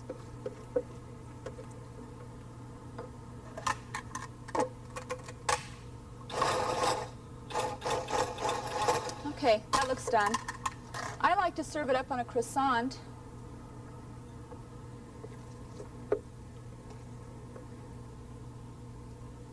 Notice how we've got chopped meat and all the ingredients blended at the same time.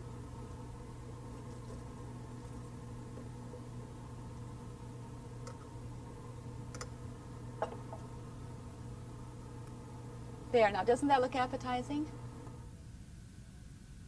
Today we have from our viewing audience a fellow by the name of Eli. Welcome to our video cookbook, Eli. How you doing, Wayne? Good, thanks. You like ice cream? I love ice cream. I was born with one. You were born with ice cream. That's great. I want to teach you quickly that there are 4 steps to making ice cream. Now, when I say ice cream, I'm also referring to fruit sorbet, ice milk, or frozen yogurt. But the 4 ingredients are, first, you need a liquid. If you want fruit sorbet, start with fruit juice. If you want ice milk, start with milk. If you want nice, rich, creamy ice cream, use cream. And if you want frozen yogurt, simply use yogurt as your liquid base. So why don't we do that, Ellie? Why don't we pour in 1.5 cups of yogurt? Okay, this is my yogurt. It's a cup and a half.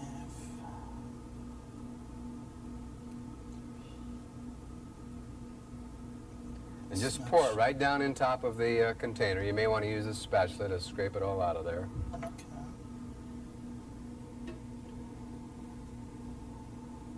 Do you cook at home, Eli? Never. Never. I only cook when I have Well, to. I've made this dozens and dozens, hundreds of times. If it doesn't work, I'll know who to blame it on. At least you can blame it on me, I guess, today. Okay. Now, the second ingredient that you need is a flavoring. You can use strawberries, raspberries, peaches, chocolate almond bars, bubblegum, peppermint sticks, almond extract, vanilla extract. The choice is yours. Today, we are going to use strawberries. So, Eli, why don't you take some of those cube strawberries and fill the container to about right here. And while he does that, I'm going to continue here with the recipe. The third thing that you need is a sweetener. You can use sugar, you can use honey, you can use artificial sweetener.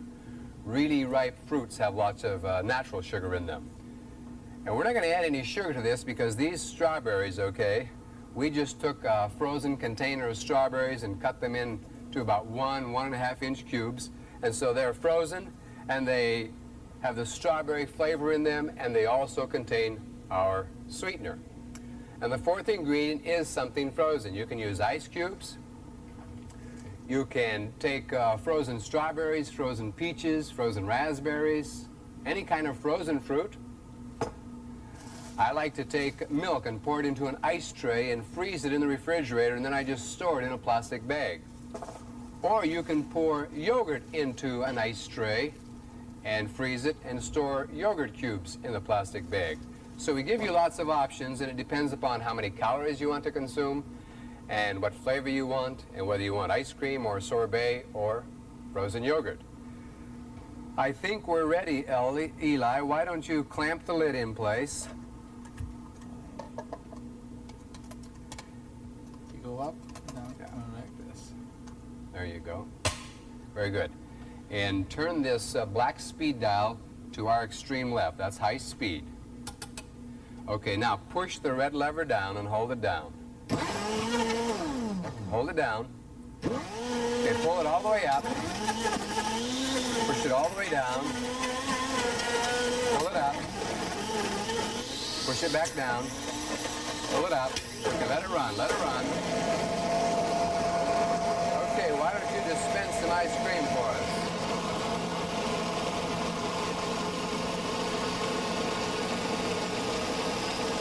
Okay, stop. There's one for you. How about one for me?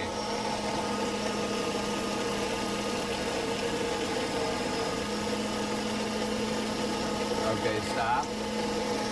Now, if you want to make it more frozen, you simply add more frozen ingredients. So, Eli, why don't you add about 5 or 6 more of those?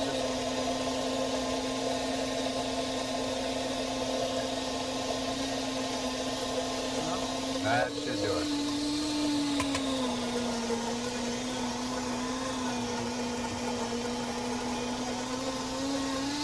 Okay, now dispense some more.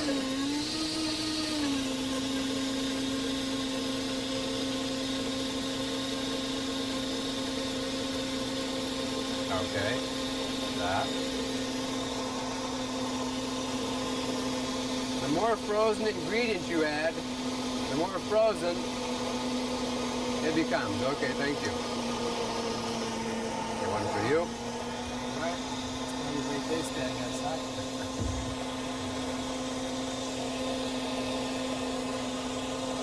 What do you think? Wait. Now, this has a really intense strawberry flavor. Have you ever tasted strawberry ice cream from a store with this much flavor? Yes, I did. Did you? No, I didn't. Okay, turn it off. Nice thing about making ice cream in a VitaMix is you can have some really intense flavors, and this is a delicious, rich strawberry flavor. That's great. Now, I might add, all ice cream is made to the soft serve stage and then is dispensed into containers and frozen. In our new VitaMix recipe book, we teach you how to make hard ice cream. You simply dispense it into a container, put it in the freezer, and an hour later, you stir it gently with a big spoon. And then an hour later, stir it one more time, and then the ice cream will remain scoopable. And unlike commercial ice cream, you won't have any additives, no emulsifiers, and you won't have any air in it, okay?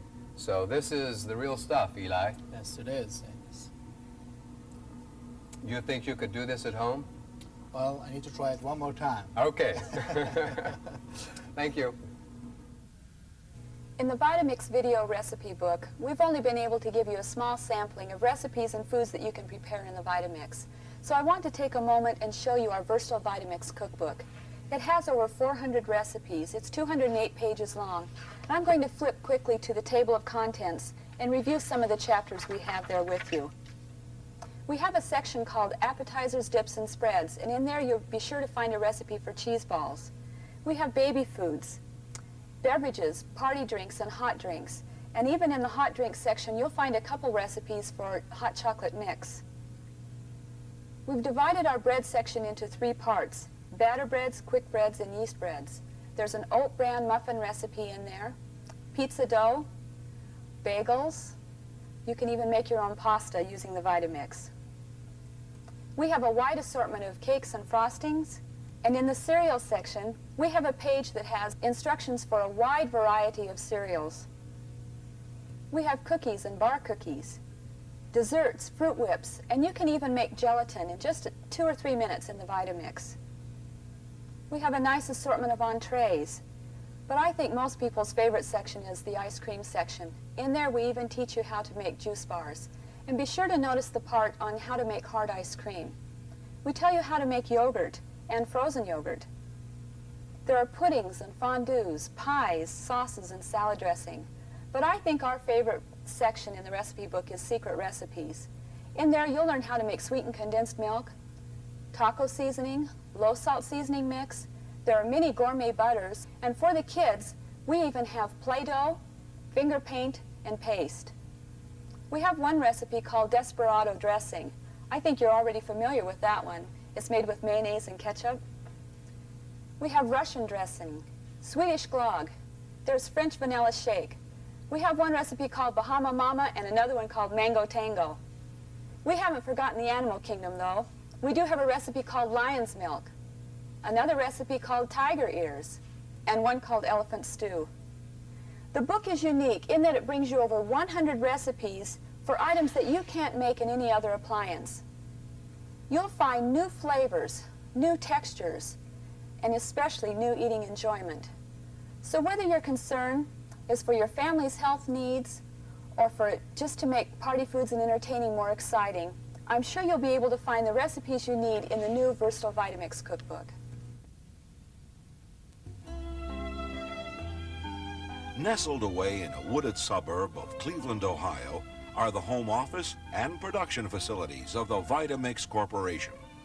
Not only are they the inventors of some very unique products, their innovative marketing techniques have won them special recognition in the Hall of Fame of the Direct Marketing Association. Let's take a historical tour of this 4th-generation family-owned business, whose roots date back to 1921. But let's begin with a visit to their present-day reception offices. Good afternoon, VitaMix Corporation. This man, William Barnard, affectionately known as Papa Barnard, was the founder of the VitaMix Corporation and has the distinction of recording the nation's first live 1/2-hour TV commercial. Later on, You'll get a feel for Papa's dynamic sales ability when we show you actual footage from his now 30-year-old commercial. Papa's sales training and marketing savvy begins in 1921. He traveled to various fairs and trade shows, doing live sales demonstrations of the Poly can opener, one of the first to open a can without leaving jagged edges. In 1934, Papa and his son Bill Barnard were exhibitors at the Chicago World's Fair. In 1936 and 1937, they presented thousands of product demonstrations at the Great Lakes Exposition in Cleveland, Ohio, then known as the Crossroads to the Nation. It was at this time that they established themselves in Cleveland and shortly thereafter opened the Natural Food Institute. Papa became widely known for his magazine articles and speeches pertaining to good health. During the 1940s, Papa and Bill Barnard expanded the Natural Food Institute into a national mail order business. Their continual quest for new and better products paid off in 1943. They came upon the forerunner of our modern blender. At the time, this appliance was virtually unknown to the American public. But Papa and Bill quickly changed that. First, they gave it the name of VitaMix, and armed with their product demonstration skills, introduced it in hundreds of fairs and expositions across the nation. 1949 marked an historic year. TVs were the latest contraptions. Television was a struggling new media, but a media which appealed to Bill Barnard's marketing instincts. Bill's first efforts to persuade Papa Barnard to tell the VitaMix story on live TV met with strong opposition. Let's hear the story from Bill Barnard himself. Let me go down to this WEWS here in Cleveland and book you a 30-minute space, time, and you give them the demonstration of the VitaMix. And instead of having 10 people in front of you, you may have several thousand people in front of you. Papa says, oh no, no sir, I won't do that. And he insisted, and he insisted, and he insisted. And I insisted, and I insisted, and I insisted. And finally, he says, well, all right, I'll go down there. So he did. He got up and demonstrated the VitaMix machine. And before he got done, about half done, the phone started ringing. And they started coming in with the orders for the VitaMix machine. Here are some clips of this trend-setting event. Ladies and gentlemen, in presenting Home Miracles for 1950, I'm going to give you a demonstration of one of the most wonderful machines that was ever invented, the VitaMix machine, and I'm going to talk to you on the most vital subject that concerns you and your family, and that is health. With health, we have wealth. We're the richest person on earth. I'm going to put in, ladies and gentlemen, the finest fruit. Oh, how the God of heaven loved America when he placed in our soil the elements that grow the old apple tree. He places the pectin in the field. He places the laxative in the field. The hand of God. He takes the paintbrush of old Mother Nature, and for 5 months he labors, building the most healthful fruit, the most beautiful fruit, painting every apple on that tree. Oh, what a wonderful artist. But it falls in the hand of a woman with a paring knife. And she says, God doesn't know how to make apples, I do. While Papa demonstrated, Bill sat by the telephone. Halfway through Papa's demonstrations, Bill's phone began to ring and didn't stop until nearly 4:30 a.m., only to begin again at 6 a.m. That single commercial produced over 400 sales of VitaMix blenders. It eventually aired on 61 TV stations coast to coast. The decade of the 60s brought many changes to VitaMix.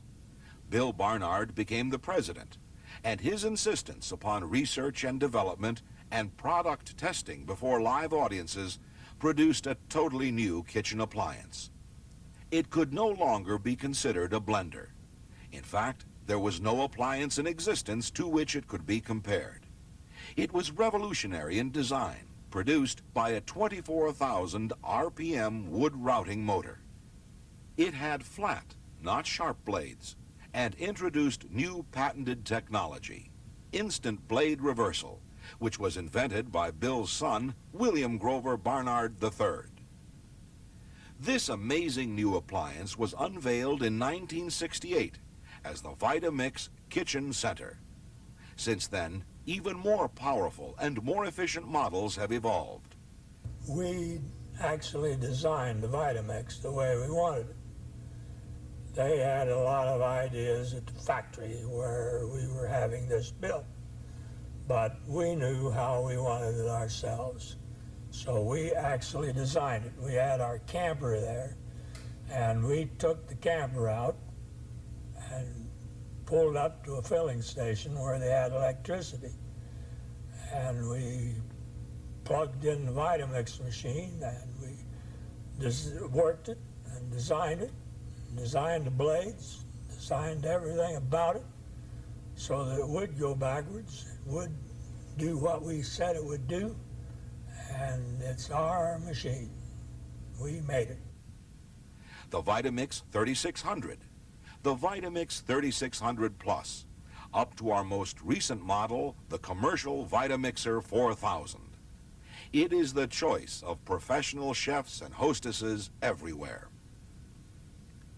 In 1986, Bill Barnard and his wife Ruth retired. Their leadership and pioneering spirit expanded the VitaMix to a multi-million-dollar corporation and launched it into international markets. You know what they say, behind every successful man is a successful woman. Got my wife down there. She's quite a girl, and she likes to cook and she likes to show things. So I got her cooking, and she wrote the recipe book. I wrote some recipe books, and it wasn't because I had a lifelong dream of writing recipe books. It was because VitaMix needed it.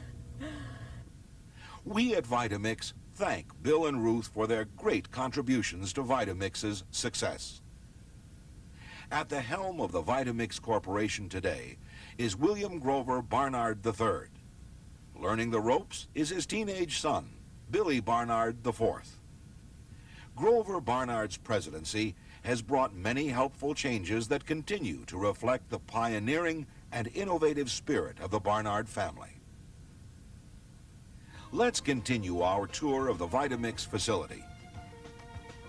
VitaMix's engineering department has designed several domestic as well as commercial products.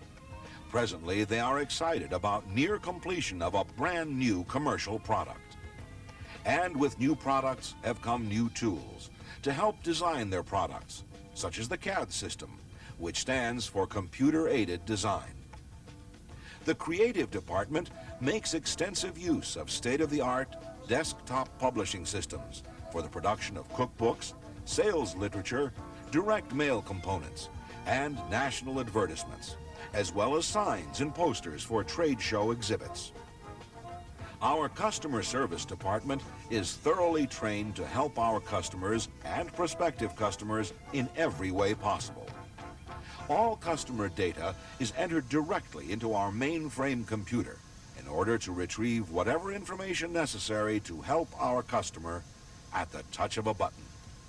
Here is a multi-purpose production facility. Presently, it is configured to manufacture our Harvest Saver dehydrator, which comes in 3 sizes, 5-tray, 10-tray, and 20-tray, also known as the Big One. Here is our outbound telemarketing facility, where product experts provide helpful knowledge to anybody that requests additional information not provided in our brochures. And last but not least is our recipe test kitchen, which is fully equipped and managed by a professional home economist. Now let's show you how our facilities have expanded to meet the demands of various growth eras. The original offices were constructed in 1948, and as you can see, have grown to their present size, with the most recent addition being the large red building on the end. It houses the warehouse, production facilities, and some of the departmental offices you saw earlier.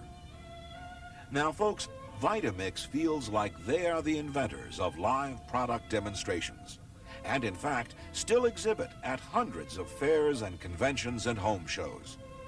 Here's a clip of some of their national sales reps. You never worry about that in the VitaMix because we guarantee our blades never to get dull. You have any idea why our blades won't get dull? That's easy. They aren't sharp. We made them flat and dull like the back of a knife. And now, a brief preview of other VitaMix products. Did you ever stop to think that the appliance used to clean your carpets, the vacuum, is one of the worst polluters of household air in your home? That's why most people dust their household furniture after they vacuum, not before. The carpets, cushions, and draperies in your home contain millions of mold spores, pollens, bacteria, dust mites, and smelly dust mite feces. These household allergens are so weightless and microscopically small that they pass right through the dirt bag or water trap in most vacuums and get blown right into the air we breathe. Whether vacuuming causes you to have allergic reactions or it doesn't, certainly you'd agree that clean carpets and clean air make for healthier living. Not only is the VitaVac one of the most powerful vacuums on the market, it is the only vacuum that passed the same clean air test that air purifiers must pass. VitaVac cleans the carpets and the air in your home. Its four-stage filtration system removes odors and traps impurities that are 1/15 the diameter of a human hair. VitaVac, for those who like their homes to look clean and smell clean. Surely, everybody who loves the flavor of frozen treats has discovered that ice cream, fruit sorbets, and frozen yogurts can be made to taste even more delicious by mixing in chunks of various fruits, cookies, nuts, and candy bars.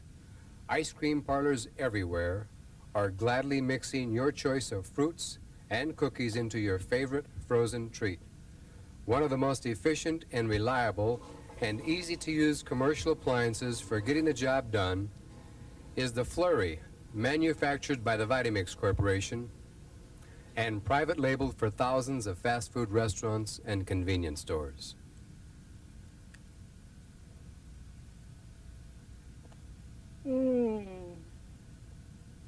Just think how great it would be for your family to gladly reduce the amount of junk food they eat by substituting dried fruit snacks instead. This small dietary change could result in some very big reductions in your family's consumption of salt, chemical food additives, cholesterol, saturated fats, and refined sugars. With the Big One food dryer, you can buy food in bulk, cut it up as you see here, and dehydrate it for later use. It's faster and easier than canning. Preserving food in this way will save you up to 60% over grocery store prices. Your Big One food dryer will produce healthy snacks for dozens of occasions: kids' lunches, TV munchies, diet hunger pangs, after-school treats, vacations, camping, and sports events. The Harvest Saver food dryer comes in 3 sizes. For making healthy foods and soup starter, we have the compact 5 tray. For you who raise small gardens, we have the 10 tray. And for you who buy produce in bulk or raise lots of fruits and vegetables, we have the 20 tray Big One. Pictured on your screen are 2 8-inch skillets. Each has been coated with butter and a layer of flour. They are placed on hot plates turned to the highest heat setting. The pan on the right is the heaviest of the 2. The skillet on the left is VitaMix's Neova 5-ply pan. The outside surfaces of this pan are made of stainless steel, polished to a beautiful mirror finish. Between the 2 outer layers of stainless steel are sandwiched 3 layers of aluminum, called heat channels. This makes possible the maximum amount of heat retention and permits energy-efficient, low-temperature cooking. Which pan is the least likely to burn your food? Which pan will spread heat evenly throughout the entire skillet surface for maximum cooking efficiency? Obviously, VitaMix's Neova Gourmet Cookware will give you the best cooking results. For healthful, waterless cooking and greaseless, low-cholesterol eating, Neova is unsurpassed. We hope you have benefited from this presentation. If, for any reason, you need additional customer assistance, please don't hesitate to call us at 216-235-4840.